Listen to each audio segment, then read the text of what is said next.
To už treća promocija tej knjižky, u ktorej opisani štvero kulturni dijače zo Šidu, z familiji Laboš, a Kocur bol važna stanica u promociji knjižky práve preto, že u Kocure od 1906 po 1920 rok, jak paroh služboval otec Andri Laboš, mladší syn oca Andrija Laboša staršoho, jednoho zo štveroch Labošových opisaných u knjižky.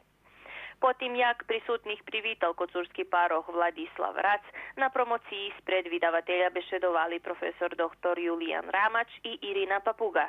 Svoju recenziju prečital Mikola Cap, dok virivok za recenziji Veri Radivojkov prečitala Snežana Šanta. Autorka Leona Laboš Hajduk tiž bešedovala o svojomu dilu, a potim i pozeljela da skeljo prikladniki knjižki.